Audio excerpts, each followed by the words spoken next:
Donald Trump continues to battle his principal opponent in this Republican nominating process, that being the gotcha question, which, if you're not familiar with it, it is a question that you can't answer.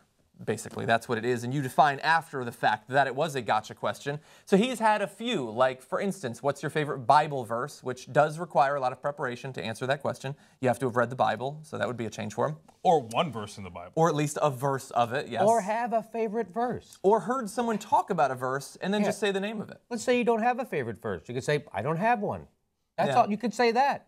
You could say the last movie you saw, Exodus, Noah's Ark. Right? Anything. Do you know anything in the Bible? Okay, so apparently that's a gotcha question. Exactly. Very difficult. But anyway, Trump was recently on the radio show of Hugh Hewitt, and some a little bit more challenging, a little bit trickier gotcha questions came up for Donald Trump, and it had to do with foreign policy. Let's watch. Are you familiar with General Soleimani? Yes. Go ahead. Give me a little. Go ahead. Tell me.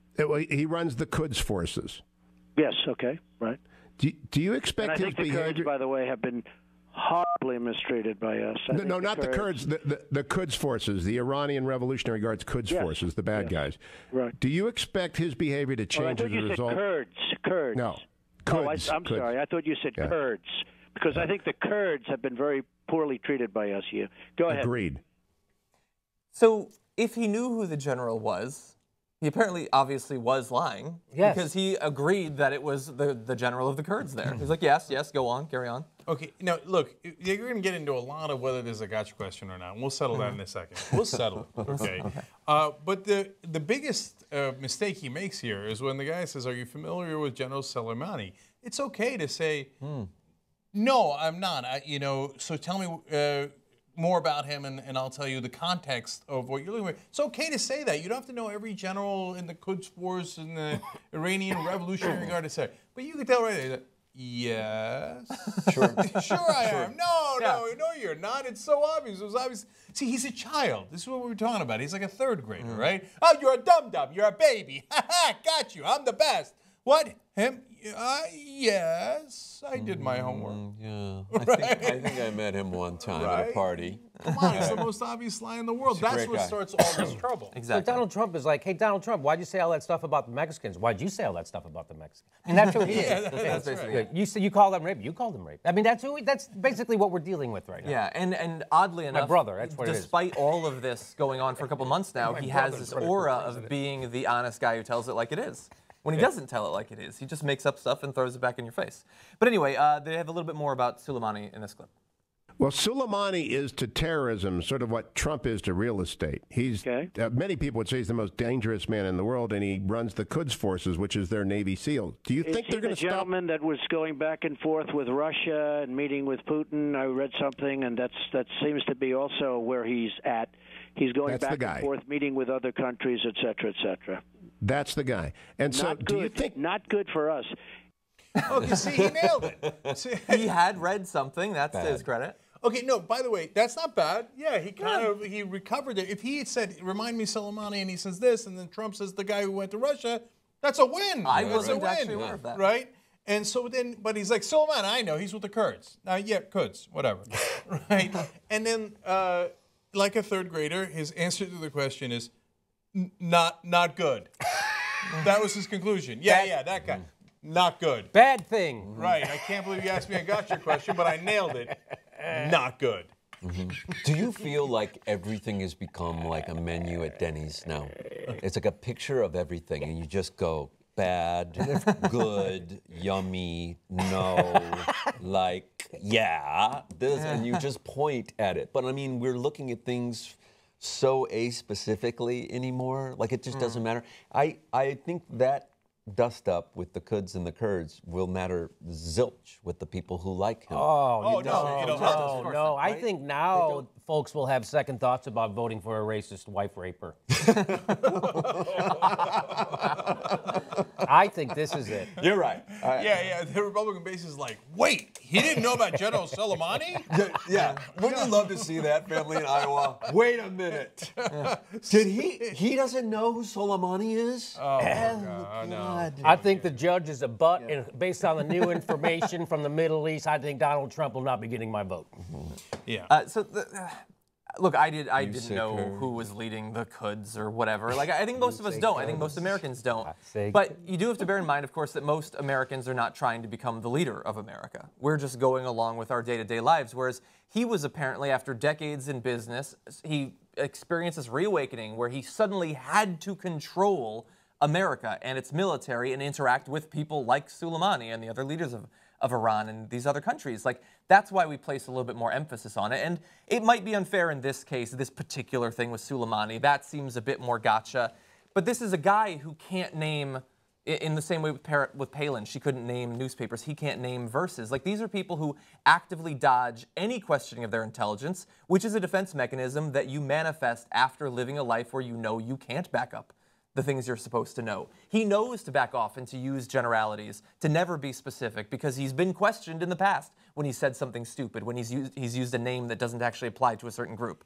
And that is dangerous, because while a certain specific might be irrelevant to him becoming a good president or a bad president, him showing that he doesn't care about the information, that he thinks it's irrelevant, that he hasn't looked up most of it throughout his life, that should be scary to people who understand the power and the reach of the American president.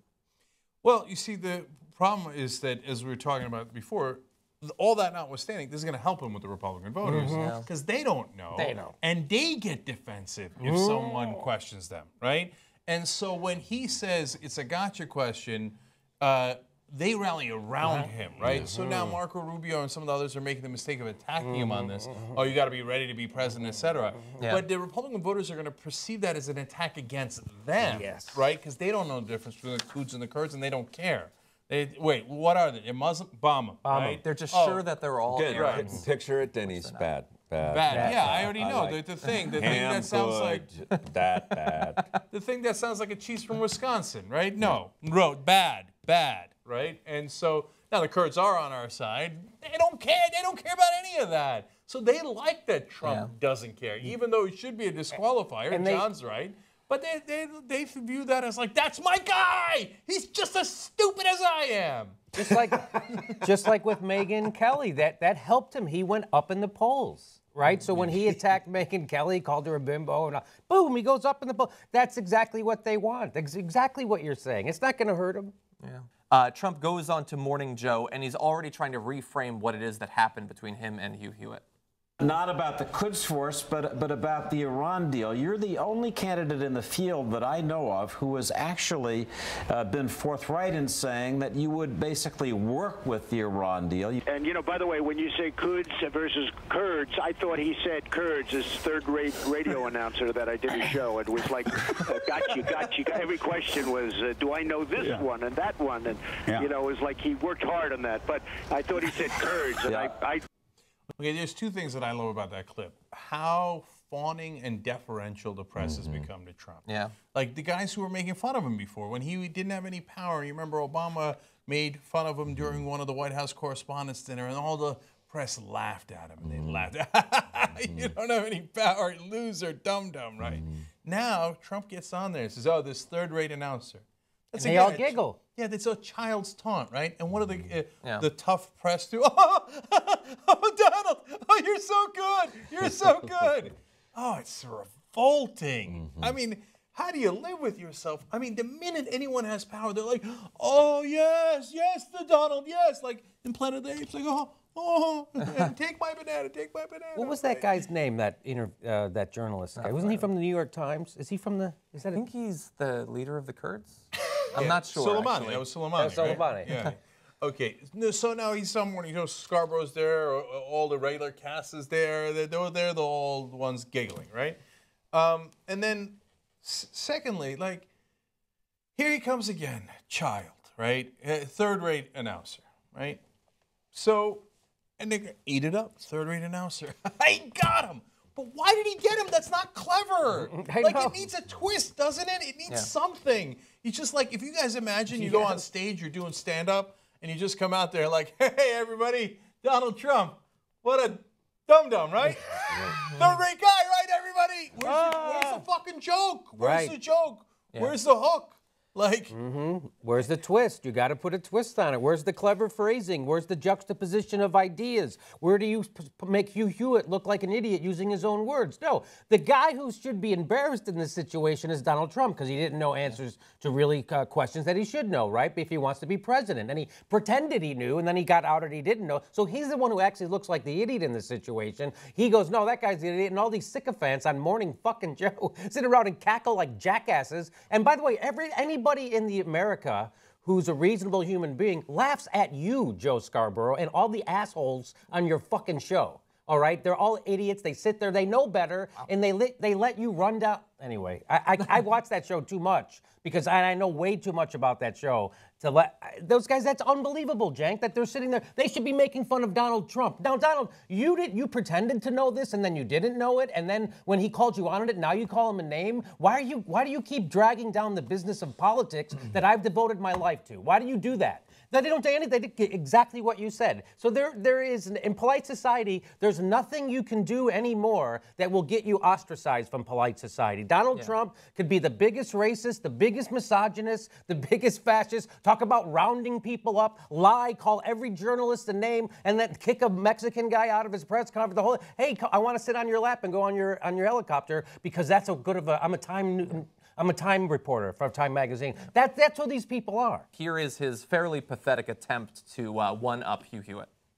On the front of Islamist terrorism, I'm looking for the next commander-in-chief to know who Hassan Nasrallah is, and al-Zawahiri, and al-Julani, and al-Baghdadi. Do you know the players without a scorecard yet, Donald Trump? No, I'll tell you honestly, I think by the time we get to office, they'll all be changed. They'll be all gone. I knew you were going to ask me things like this, but they're all changing you.